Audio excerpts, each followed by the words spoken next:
YouTube, it's Maddie, the Empty Nest Scrapper. Welcome back to my channel. If it's your first time, I hope you enjoyed the video and consider subscribing at the end if you did.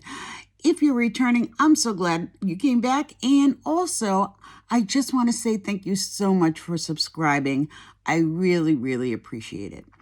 So today's video is the last installment regarding the 2021 plans for spending.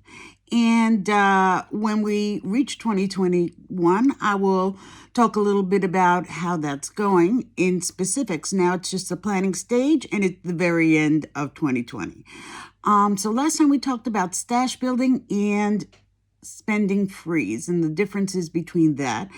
And the idea that it can be on a continuum. It is not an all or nothing choice. I think I said previously I once put myself on what I called a spending chill, which was not freezing my spending, but certainly not buying at the same rate that I had been. And you may find yourself somewhere in there when you do your evaluation process yourself. So there are two kinds of crafters, loosely. I'm sure there's many, many more.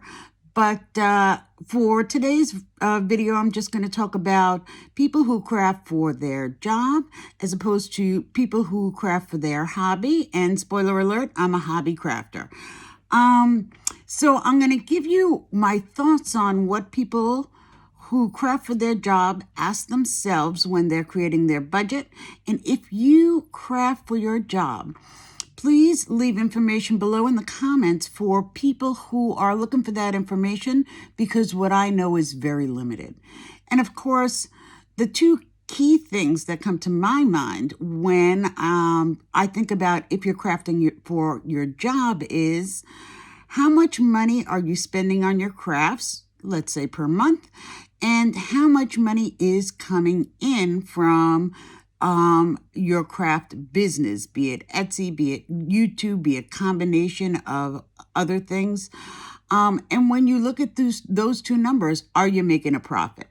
If so, that's how you figure out how much you want to spend, because you know how much profit you need to bring in. Also, if you are a crafter who is, let's say, on a design team, and what you get is product, well, that has merit too, because every penny that you don't take out of your general money coming in counts towards money that you would have spent on craft supplies. So how you look at it depends on what level your crafty job is at for you and your household. Also, if you are a prominent crafter and you know that YouTubers are coming to you because they want to see a review on the very newest products, well, you may need to buy those very newest products right when they come out, because your viewers want to see what is your opinion. Do you think it's worth it? How does the product work? I, for one, am one of those crafters who absolutely looks at every review video I can before I spend my hard-earned money. So this is the book that I use to take note of different kinds of things that I plan for. So if you are a crafty hobbyist like me, you may not need any kind of fancy thing to keep track of what you want to spend, what you want to buy, what kind of projects you want to do, what kind of videos you want to do. But that is completely up to you. So I just put this little pad here just so you could see the unsophisticated Dollar Tree item that I use, because not everything has to cost a lot of money. So on the crafty side of how I figure out how to spend my money as a hobbyist, these are the things that I look at. I look at, have I paid my bills, groceries, light bill, taxes, anything that you're paying that come in monthly, and it's an absolute must. And once that is done, Am I satisfied with the amount that I am saving? Am I satisfied with the amount I am putting towards my retirement? And if the answer to those two things are yes, then whatever is left in our income pot is what I can draw from to choose how much I'm going to spend on craft supplies.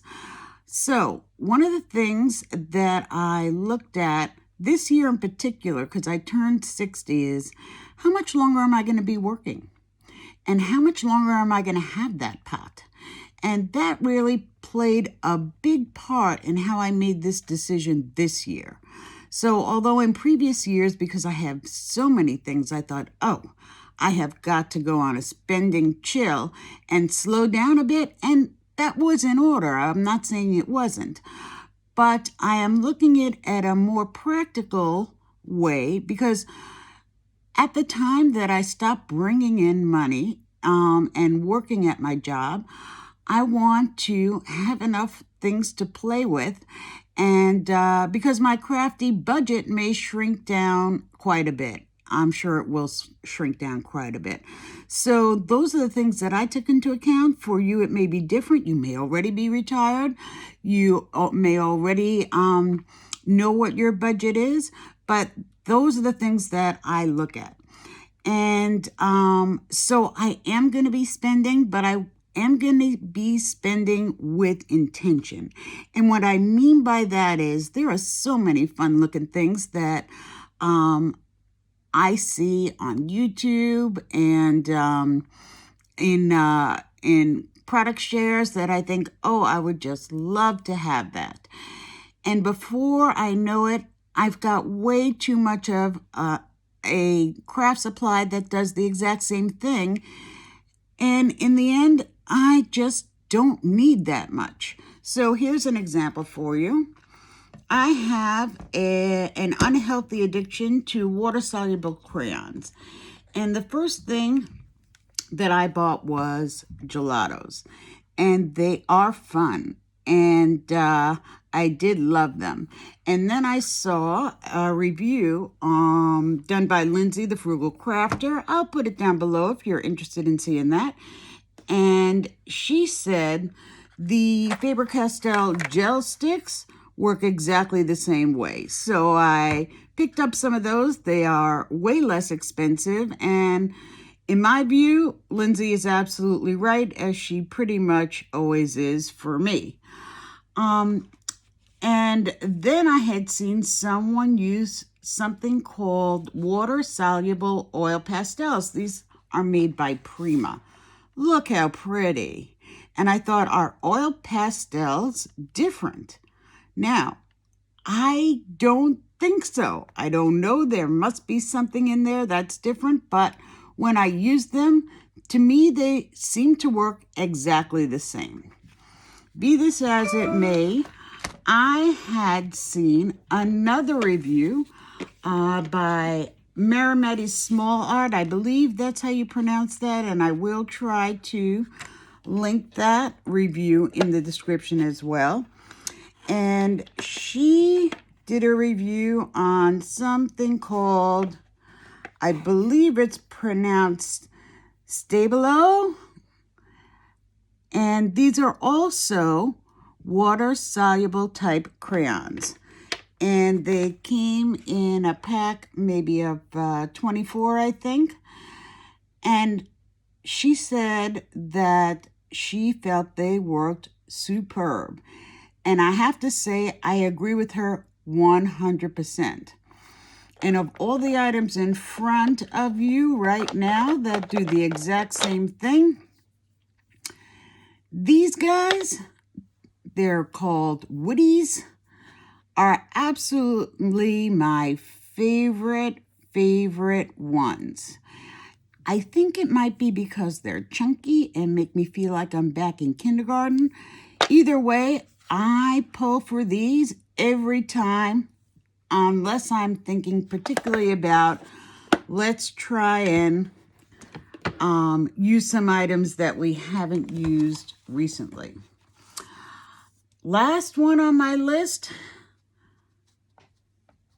Caran d'Ache. anyone who has been watching reviews and is interested in art journaling or water-soluble crayons have heard of Caran d'Ache. Now, these are artist quality. I have no business needing artist quality products. These are 30 Neocolor water-soluble crayons, and they are fantastic. I love them, love them, love them. Did I need them? Absolutely not. Did I want them?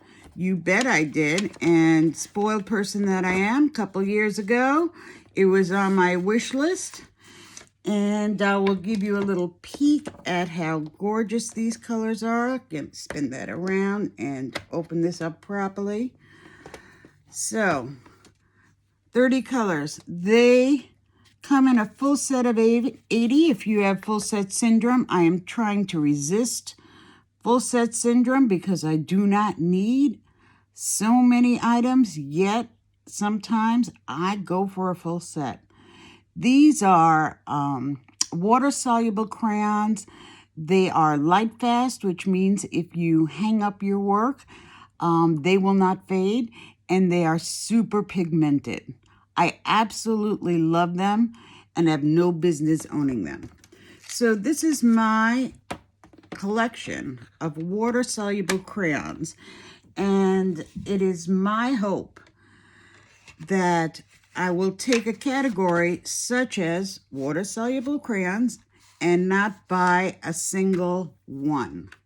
So even though there are scribble sticks and Tim Holtz has a similar set, I am trying to take a look at my stash, make sure I know what I have, and make sure that I don't continue to buy products that are already represented way too much in the stash that I already own.